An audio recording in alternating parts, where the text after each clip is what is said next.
Jua lilikuwa kali mno siku hiyo. Ardhi ilikuwa imekauka na upepo wa mchana ulileta vumbi na harufu ya jua linalochoma miiba ya kijijini. Katika kijiji cha Mavuno, kila kona ilisikika kelele za shangwe, watu wakipamba nyumba zao, watoto wakicheza kwa furaha, na wanawake wakipika vyakula tamu kwa ajili ya tukio kubwa lililokuwa linakaribia. Ilikuwa ni sherehe ya mtoto wa mfalme wa kijiji, kijana aliyekuwa amerudi kutoka masomoni ng'ambo. Ilisemekana kuwa kijana huyo alikuwa mrefu, mwenye sura ya kupendeza, mwenye akili nyingi, na sasa alitarajiwa kuchagua mchumba kutoka kwa mabinti wa kijiji. Ndoto ya kila msichana kijijini ilikuwa ni kumwona kijana huyo kwa macho yake mwenyewe. Lakini kwa Rebeka, yote hayo yalikuwa ndoto tu zisizofikika. Mchukue ndoo hii. Nenda mtoni. Hakikisha umelileta ndoo lililojaa maji safi kabla ya jua kuzama, aliamuru mama wa kambo kwa sauti ya mjeuri, huku akipiga kijiko mezani. Rebeka alimwangalia mama wa kambo kwa macho yaliyojaa huzuni, lakini hakuthubutu kuongea. Alikuwa amezoea. Tangia mama yake mzazi afariki miaka 4 iliyopita, maisha yake yalibadilika. Baba yake alikuwa mfanyakazi wa mbali, akirudi mara chache sana, na kila alipoondoka mateso yalianza. Lakini mama, wote wanajiandaa kwa sherehe ya mtoto wa mfalme. Na wewe si mmoja wao, mama wa kambo alikata kauli kwa sauti ya hasira. Hii siyo nyumba yako. Watoto wangu Amina na Lulu ndio watakao kwenda kwenye sherehe. Wewe unayo kazi ya kufanya. Amina na Lulu walikuwa tayari wamevaa nguo zao nzuri, mashati yaliyofumwa kwa mikono, mapambo ya shingoni na nywele zilizochanwa kwa uangalifu. Walicheka walipokuwa wakipita karibu na Rebeka, wakimtolea macho ya dharau. Rebeka alichukua ndoo, akajifunga kitambaa kichwani na akaanza safari yake kuelekea mtoni. Jua lilikuwa limepanda juu sana angani na ardhi iliwaka chini ya nyayo zake. Moyo wake ulijaa huzuni, lakini hakulia. Hakujua kwa nini, lakini kulikuwa na hisia ndani ya nafsi yake kama kwamba siku hii ilikuwa tofauti. Alipofika mtoni hakukuwa na mtu. Ulikuwa mtulivu sana. Majani yalikata upepo mdogo na sauti ya maji ikitiririka ilikuwa kama wimbo wa mbali. Aliinama kuchota maji Lakini kabla hajanyanyuka, kitu kilimvutia macho upande wa pili wa mto. Kulikuwa na mwanga hafifu, si mwanga wa jua, bali wa ajabu, kama mvuke wa dhahabu unaocheza juu ya maji. Rebeka alinyanyua kichwa polepole, macho yake yakikodoa kwa mshangao.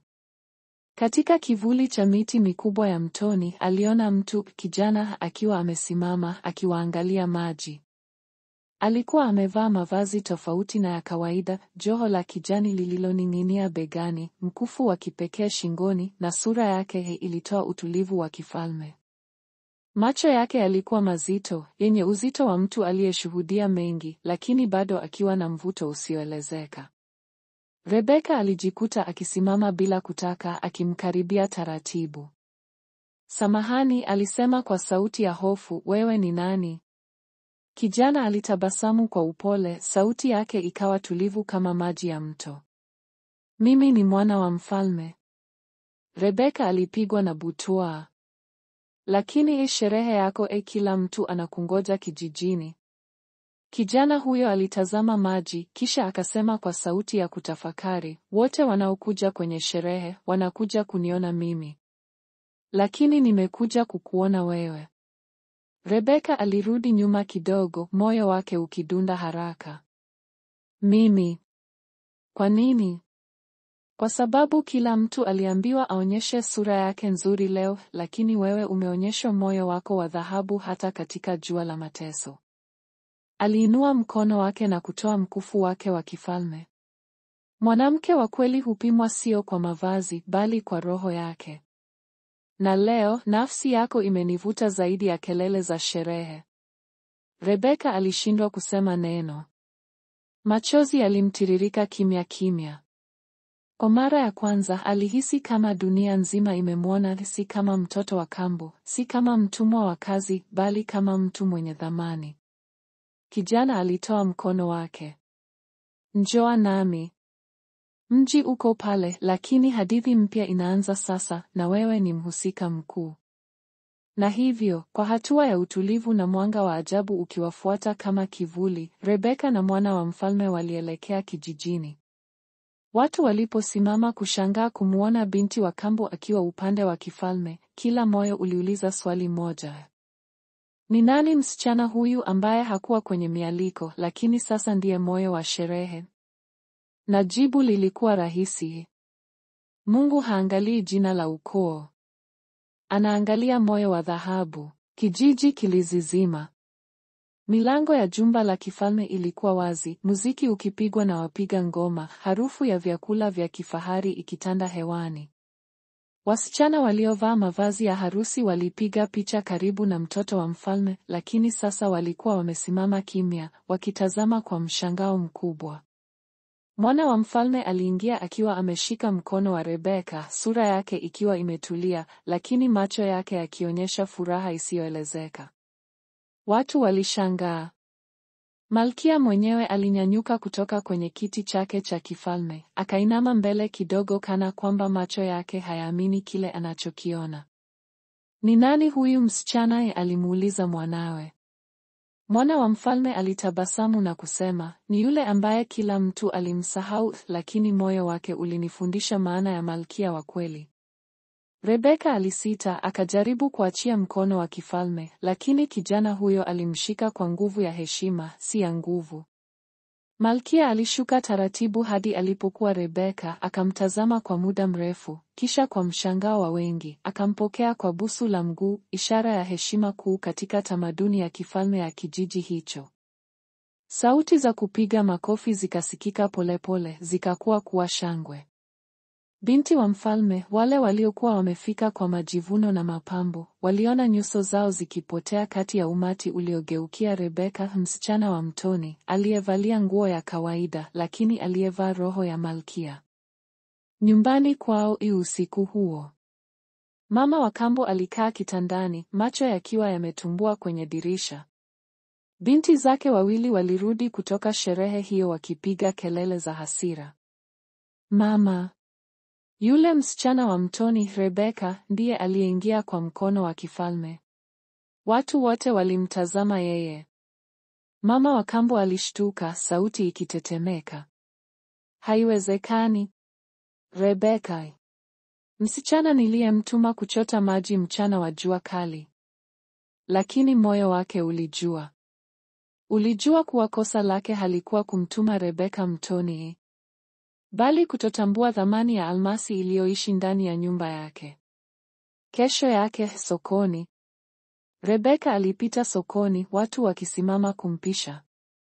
Wazee walinyoosha mikono ya baraka, watoto walimkimbilia kwa furaha. Alikuwa bado yeye mnyenyekevu, mpole, lakini sasa akiwa na mwanga usiozima. Mwana wa mfalme alimtazama kutoka mbali. Mlinzi wake mmoja alimuuliza, je, tutaanza maandalizi ya uchumba rasmi? Lakini kijana huyo alijibu kwa hekima, tutampa muda. Moyo wa malkia haunong'onezwi, unaheshimiwa. Je, mama wa kambo atatubu? Je, Rebeka atarudi kuishi pale pale, au atachagua maisha mapya? Usiku ulijaa upepo baridi na sauti ya fisi waliolia mbali. Rebeka alikuwa ameketi uwanjani nyuma ya nyumba yao, macho yake yakitazama nyota kana kwamba alikuwa akizungumza na Mungu kimya kimya. Mlango ulifunguka taratibu nyuma yake. Hatua nyepesi zilisikika zikikaribia. Rebeka, sauti hiyo ilikuwa dhaifu, ya mtu aliyevunjika. Aligeuka. Ilikuwa mama wa kambo. Macho yake yalikuwa mekundu kwa kilio. Alikuwa amevaa kanga ya zamani, akitetemeka si kwa baridi tu, bali kwa hofu na aibu. Nisamehe, mwanangu, alinyenyekea, akapiga magoti mbele ya Rebeka. Nilikuonea, nilikunyima haki zako, niliona giza ndani yako wakati ulikuwa taa iliyoifunika nyumba hii. Rebeka alishtuka. Kwa miaka mingi aliwahi kuota mama huyo angekuja kwake kwa namna hii, lakini hakuwahi kuamini kama itawezekana. Kwa nini sasa? Aliuliza taratibu. Mama wa kambo alinyanyua macho, machozi yakimtoka. Kwa sababu Mungu alinifundisha kupitia mboni za kila mtu niliyekutana naye jana. Kila mtu alizungumza jina lako kwa heshima. Niliona kile nilichokikataa kwa miaka mingi. Ukimya ulianguka kati yao. Rebeka aligeuka na kutazama anga kwa sekunde chache, kisha akasema kwa sauti ya upole lakini ya hakika. Nawezaje kumsamehe mtu aliyenifanya nijione si kitu? Mama wa kambo akavua pete yake ya ndoa, akaiweka mbele ya Rebeka. Kwa sababu huyo mtu sasa anajua thamani yako. Na ataishi kukuombea hata kama hutakubali kamwe kuishi chini ya paa moja tena. Rebeka akachukua pete hiyo, akaishika kwa nguvu, kisha taratibu akaweka mkono wake juu ya mkono wa mama wa kambo. Ninakusamehe, alitamka. Mama wa kambo alilia kwa sauti, si kwa huzuni, bali kwa faraja ya msamaha. Kesho yake ikulu ndogo ya kifalme. Mwana wa mfalme alikuwa amevaa mavazi mepesi, akisubiri nje ya jumba. Hakukuwa na gwaride wala mlinzi. Alikuwa peke yake. Rebeka alifika akivaa nguo ya kawaida, nywele zake zikiwa zimefungwa kwa uangalifu, sura yake iking'aa kwa utulivu mpya. Umefanya maamuzi, kijana huyo aliuliza. Rebeka alitabasamu kwa upole. Ndiyo. Sitaki ufalme. Nataka watu. Unamaanisha? Sitaki kuwa malkia wa jumba, bali wa mioyo. Nataka kujenga nyumba ya watoto yatima.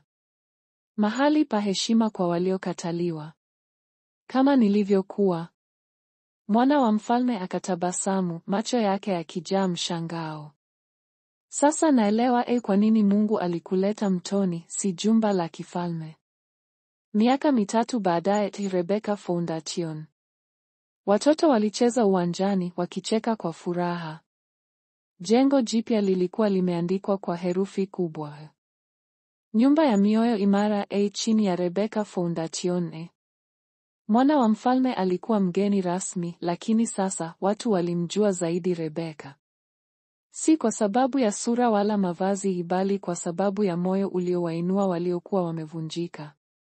Na kila alipoulizwa kama angependa kuwa malkia, Rebeka alijibu, nilikuwa tayari hata kabla ya kuvaa taji. Asante kwa kutazama video hii, tukutane tena katika hadithi ijayo. Share na marafiki zako. Na je, umejifunza nini?